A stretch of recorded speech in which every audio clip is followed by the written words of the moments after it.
The leg harness. That's all we call it, yeah. Oh, I was correct. Okay. Okay. I'm so excited. I'm nervous for once. I'm not usually nervous filming in my own space, but... That's funny. I'm not nervous anymore. Okay, good, Like, good. we're on your channel. This is great. You ready? Yes, I'm so excited.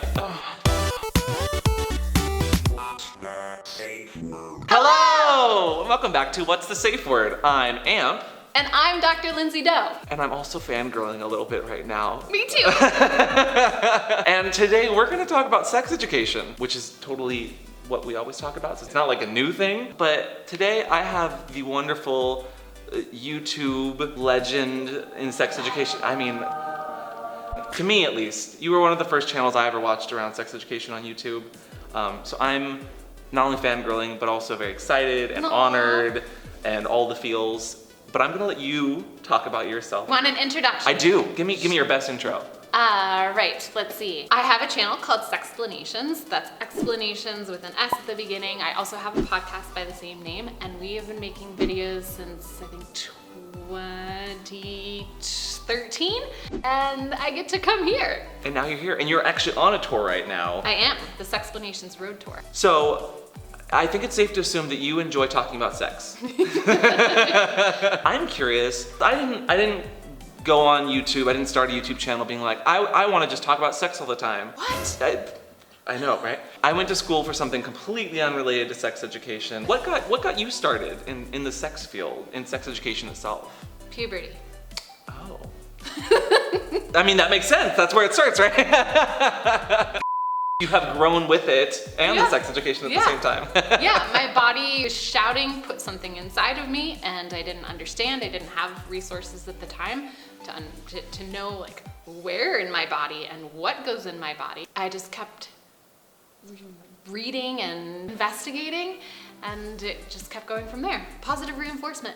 That's great. I know, I am so fortunate. I'm sure that there was probably negative feedback somewhere in there that I repressed, but I think I was like this bulldozer kid that was just like, nah, whatever. Get out of the way. I'm gonna have sex. Yeah, exactly. See, that's interesting because I'm completely like the other side of that coin, and not in a bad way, but I grew up in a very religious, environment, Catholic school for 10 years. And so there was a lot of sex negativity, not only around my identity, but just about sex in general, and being gay and like all this negativity. And so I took that as well, I don't agree with you, and I'm gonna find out more and educate myself, because my sex education was literally like splitting up the boys and the girls, in 6th grade. The boys watch this very clinical video about a penis. Doesn't talk about sex, but it tells us about a penis. We don't learn anything even about the female anatomy. And that was it. Like, that was my sex education growing up. So nothing about periods? No. Erections? Mm-mm. Wet dreams? No. I distinctly remember one summer when I was 13 having my first experience being like sexually stimulated and something happening in my body that I felt good about, but I was like, I don't understand what's happening. Wait, sexually stimulated by yourself or someone else? By myself. I was rubbing up against things and it felt good, and so I continued. And I never had any sort of explanation as to what that was. Did you have the fear that you were dying? Not dying, but I had the fear like, what's wrong? Is this bad? Ah! People who have their periods and aren't educated about it sometimes think, oh my gosh, I'm dying because there's blood coming out of me. Yeah, blood is usually a bad thing when it comes out of you, so I can imagine. Not cool. Yeah, get it together, sex education programs. But on a positive note, no. And so on your channel, you talk about a lot of different topics. You cover everything from puberty to even some kinky stuff. Pegging. Yeah. But, the transition there being but, because butts. On here, we talk about kink a lot, and I'm curious, are you super kinky, Lindsey? I'm not. You're not? No, okay. I'm actually super vanilla. Okay, and that's fine too. There's nothing wrong with that. I think that there is a perception that sex educators, sexologists are kinky, and I have actually found that there are many who are not. I love having sex. Quantity, quality, yes, please. So much. But the diversity of it is pretty narrow. I'll try it. Sure. All the things. All the things. BDSM. All the things. But in terms of what it does for me physiologically, it's about stimulating my brain and a learning experience, and there isn't an arousal component where I'm getting off on it. I'm curious, are you cool sharing your first Yeah. kinky experience? Like how did you go about that? Absolutely. So I did things when I was younger that fall under the umbrella of kink, but I wasn't qualifying them that way. Like I was super into food play and sensation stuff, and I'm sure that there was some dominance going on in my world as a little bossy girl. My first really powerful experience was actually when I was in my doctoral program. They had brought in maybe one of the most famous dominatrix in the world to come and teach us, and her method was kinesthetic, teach by showing and letting us actually experience. So she said that she was going to talk about all the different flavors and then offer to pierce any of the students who are willing. Yeah, so I knew I was gonna do it. And were you on pins and needles? there were needles in, so yeah, it was exciting. The sharp point. No, not a fan of needles. I'm not, but I am a fan of the story. Continue. See, and I'm fascinated by that. Like needles, I faint if I get a shot. Like that's how bad I am with needles. So like hearing about it even makes me like, oh, But I find that fascinating. And I think that that's an important lesson for people to understand, is that you don't have to be into something to appreciate that someone enjoys that. Oh, right. Yeah. Which I think there's a lot of misconceptions, at least from people that I talk to about their kinks. A lot of people feel a lot of shame about their kink because of what other people have pushed on them, or the narrative of your kink or your sexual interests are somehow more perverse and therefore worse than my sexual interests. But that's not the case. No, not at all. Because even though you are more vanilla and I'm more kinky, we can still have a sit down where we're talking about sex in a super positive way and laughing about it the entire time and having fun. And I appreciate that about you and about just the communities that we get to talk to. Me too. I'm curious, do you wish that you were vanilla? No. Okay. I kind of wish I was kinky. Oh. Well, and so my take on that is I think everyone's kinky in some way. Because I've talked to, the biggest quote unquote self-proclaimed bro, straight bro, who's like, oh yeah, I just really love boobs. And his words, love to, and we had this really great conversation. Yeah. And I was just like, but you're not kinky? And he's like, No, I just really like this. That's and a that. fetish. Exactly. And so we had this whole mind-blowing moment for him. I mean, there was no blowing going on, unfortunately. But he was like, oh, maybe I do have a kink for breasts. And I was like, Yeah. I'm glad you got that off your chest. You're so good. I'm a breast of puns. There's so many. You don't want to nip that in the butt. Sorry. I can't turn it off, Lindsay. Keep milking it. Ooh, good I job. did one, my very first pun. You're in the right areola. Yeah. A little bit of anatomy sex education. The areola around the nipple. Which I learned from your video on breasts that got age restricted right away, even though Breast See, exams. That is important information, and also your puberty video, right? So we made one on wet dreams specifically for young people so that they wouldn't be traumatized by what's coming out of their bodies, and that became age restricted. Meaning the young people that you made that video specifically for, so that they know what their body is doing, cannot even watch the video.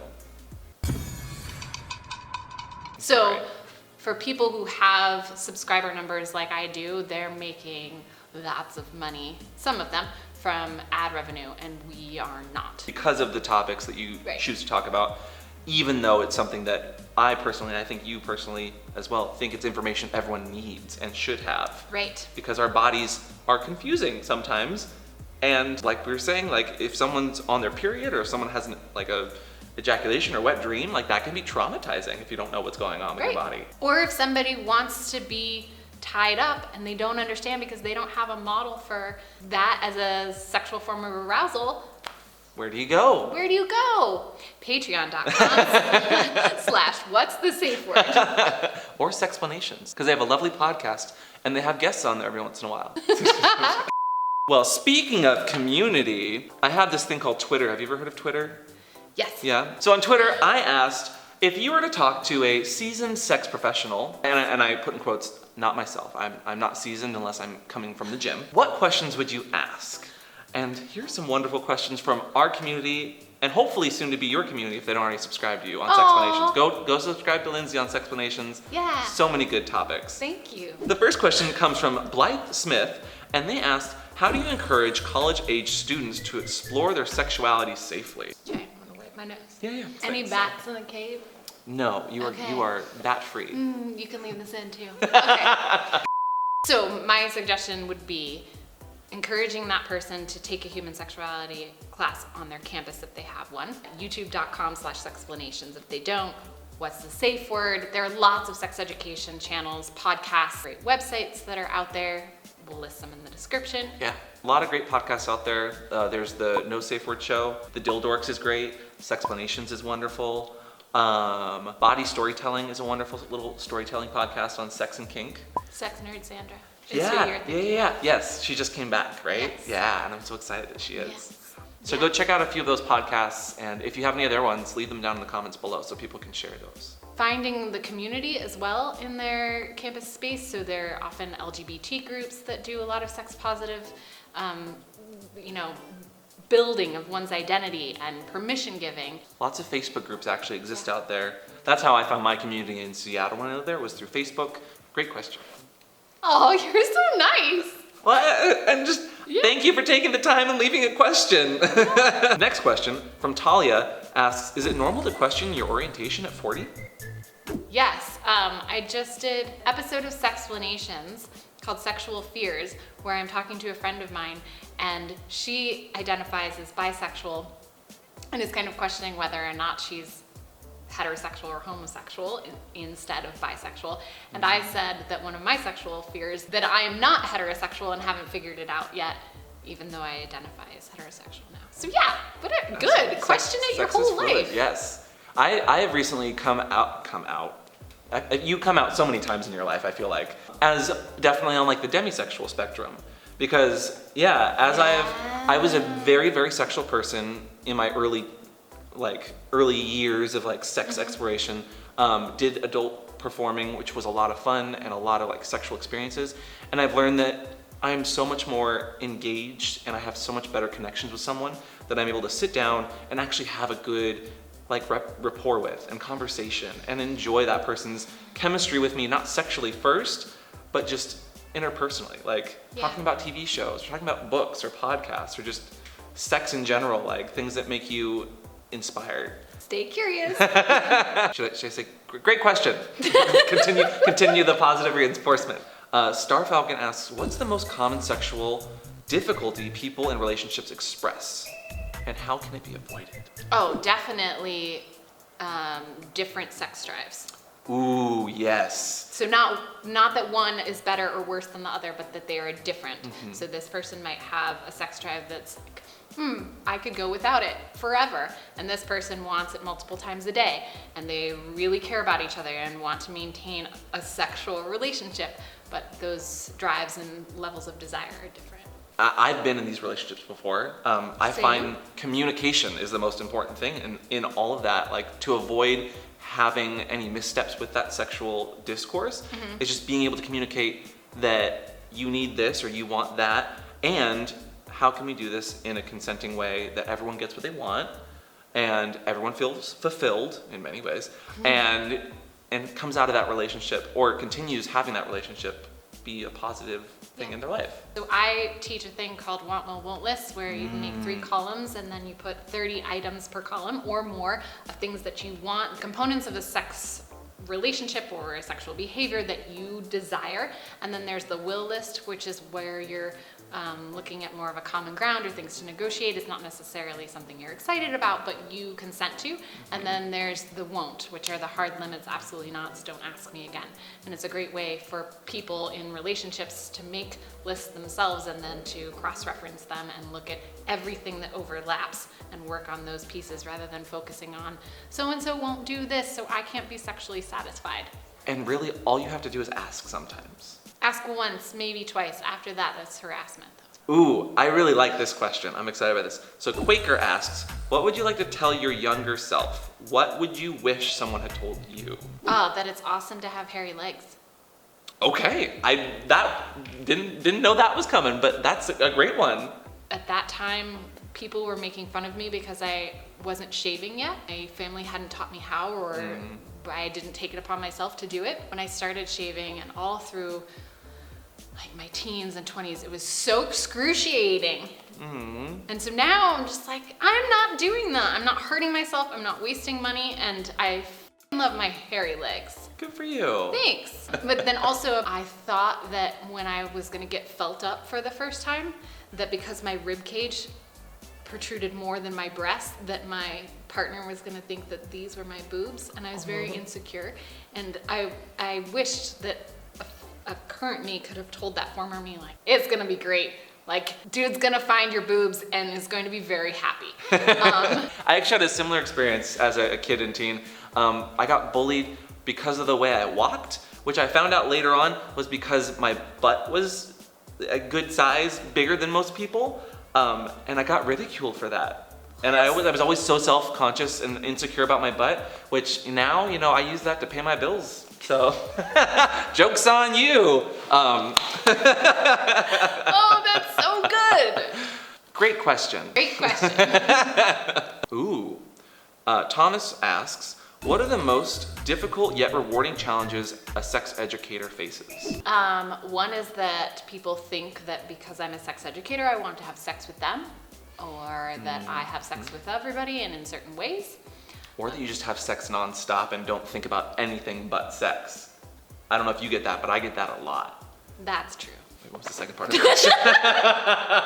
There was a second part. I know there was. The most difficult yet rewarding challenges. Oh, okay. So another difficult thing is when people want me to solve their problems, and it's really rewarding when I can.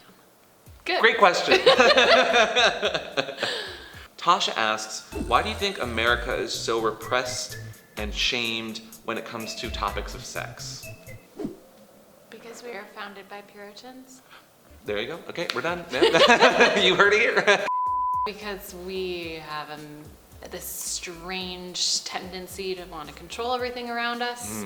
Yeah. I wish I understood where all the problems were coming from so that I could resolve them. When it comes to sex, there's so many scary parts to it. Like, my perspective being like HIV was a very, very big, scary thing for me growing up and trying to be sexually active. And I think it was that unknown that really scared people, and then there was shame involved in that because of the unknown and the scary parts, and then that turns into hostility sometimes. It's fear of the unknown that causes a lot of that shame and that stigma. And it's not having enough of these kinds of conversations, a factual way, in an open way. There's just not enough of that going on. I think that's part of the reason that we're so bad and so sex negative in our culture. But now there's more of the good. But I hope that, these kinds of conversations and these channels that we both run, because we care about sex, is helping.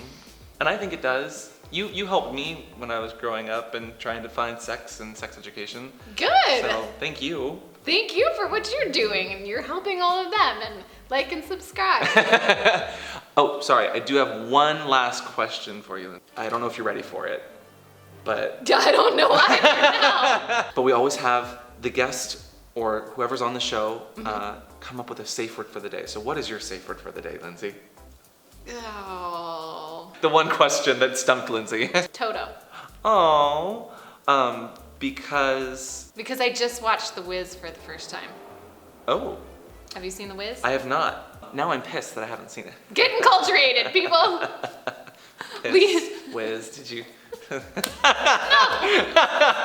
You're barking up the wrong tree, Lindsay. Anyway. Anyway, thank you so much for coming on today, Yeah. Lindsay. I appreciate all the work that you do in our communities and just being open to talking. I wish you the best of luck in your tour. Thank you. But where can people find out more about you and what you're doing? Sexplanations.com. Go subscribe to Lindsay. Go check out the video and podcast that we did for her channels and her content. And stay curious. Yeah. No, that's your sign off. And we'll see you guys next time. Bye. Is there a kink for puns that you know of? Is it your kink? Leave a comment down below. Punalingus. Is I'm that not so yours? excited That's to not yours? connect you with the pun community that I know. Oh, it's gonna be so good. Let us know if you get off on puns. How many boners have you had watching this show?